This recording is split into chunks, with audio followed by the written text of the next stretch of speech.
Hey everyone! So I first just wanted to acknowledge that I'm wearing a hat today, and I'm not going to explain why, nor is there a head reveal planned in this video. So hopefully that frees up the comments section to instead focus on the content of the video.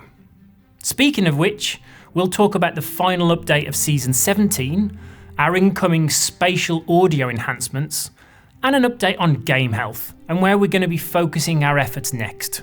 So let's jump right in. Season 17's final act arrives this month with the introduction of Reaper fortresses. Our skeleton forts have all been upgraded thanks to Captain Flameheart and are now an active battleground between the Reaper's Bones and the Dark Brethren.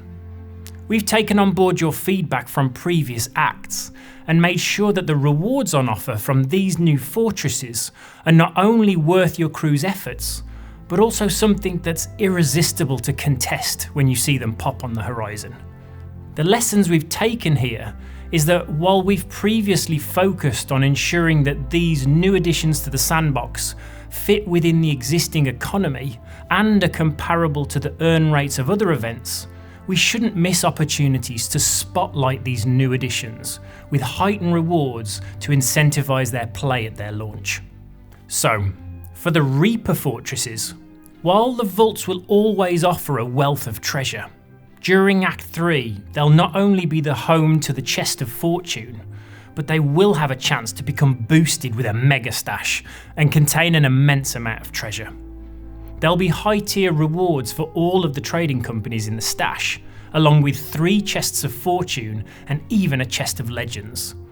This Mega Stash boost will only be active for Act 3, so we're excited to see what carnage this creates at these new fortresses. Our October update also delivers some game health improvements, which have been put through their paces in Insiders. Water desync affecting console players has finally been addressed, resolving those issues where players would see incorrect visual effects when in the water. Further improvements to ship names shown on the crest, banners and logbook, ensuring they don't go missing after diving. We fixed a sneaky trick players were using to throw a blunderbomb instantly after firing a weapon. And then there's further performance improvements in this update, targeting some game-wide performance optimizations.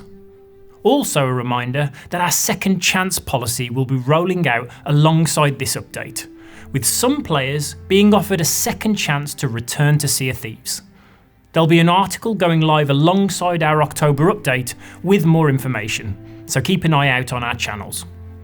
Next up, I wanted to give an update on the enhanced spatial audio options announced during September's Sea of Thieves news.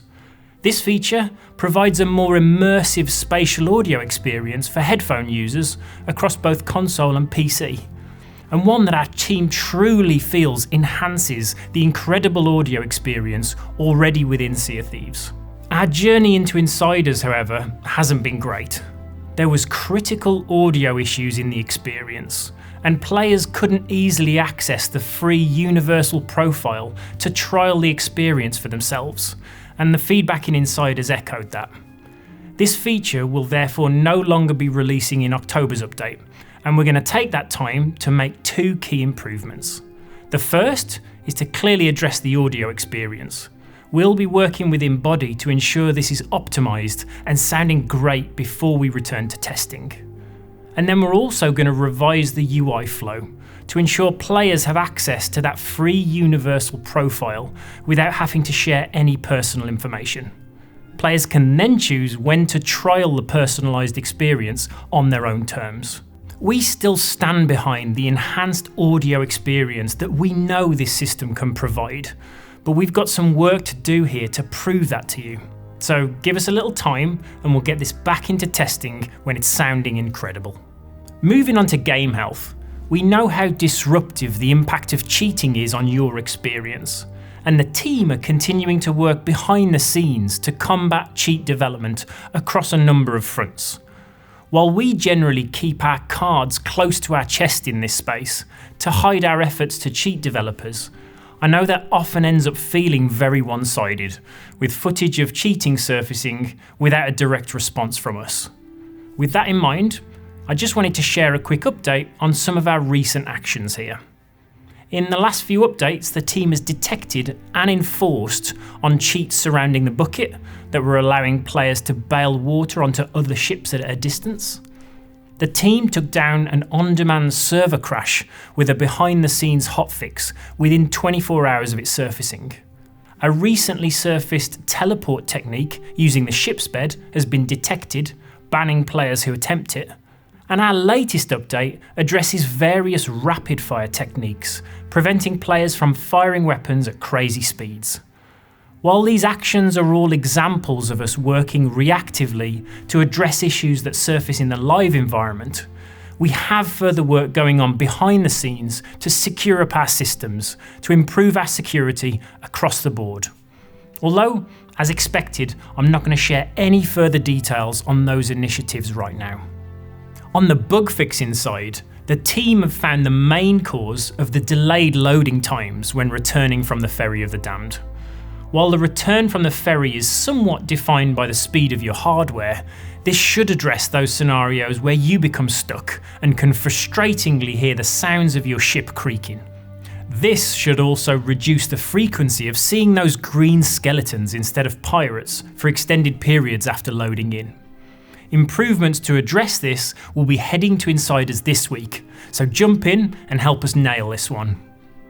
On the experience side, weapon switching improvements have been progressing well internally.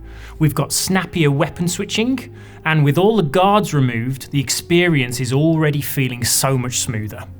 This will be heading to Insiders real soon, potentially even as early as this week. And while this won't be arriving in October's game update, we'll be spending this time in Insiders to get your hands-on feedback and ensure it's feeling great before we prepare for its launch in a coming update. So, with the weapon switching out of the bag and on its way into Insiders, I think it's about time to talk about what's coming up next from the game health team. With our new mechanics-focused part of the team, we've been looking across the game for areas of the experience that are in need of improvement. And for us, there's a clear area that hasn't had much attention since it launched back in Season 8, and that's Hourglass. So, our next focus will be to breathe some life into this experience, address some common areas of feedback, and re-establish it with a stronger foundation so we can expand on it in the future. We're going to be looking at the following areas. First up is the integrity of the experience. I've shared before that we need to lock access to Hourglass behind various progression gates to disrupt cheating. This will be the first area we focus on. We'll then be looking to better control the length of battles by bringing ships closer together as the encounter progresses and reducing those stalemate scenarios. We're going to reduce the prep time needed to feel competitive in an encounter. We'll be looking at resource stocking, automatically raising emissary flags, and explore the ability to rematch more quickly after a loss. We'll also be reviewing the rewards on offer for both factions to ensure they both feel rewarding to progress, and fix up some commendation issues along the way. And then finally, we'll look to provide crews with more choice around how they match with rivals, providing better opportunities to find a more equally skilled match. Now, work in this area is just starting to kick off, so it'll be a little while before you start to see this flowing into Insiders, but I wanted to get out ahead and share our next focus area. I feel confident that these improvements can not only rejuvenate the Hourglass experience for our most skilled players, but also crucially reduce the friction that hampers new pirates from dipping their toes into the more competitive side of Sea of Thieves. While this work should re-establish the Hourglass experience with a much stronger foundation, we're then going to use that to build from, as we invest further in expanding the competitive experience that Hourglass can offer as part of future seasons. I'm not going to tease any further on that one, but we're looking forward to establishing this as a key platform for play as we continue to grow the game. Right, I think that was another chunky boy, wasn't it? Thanks for locking in. Catch you all next time.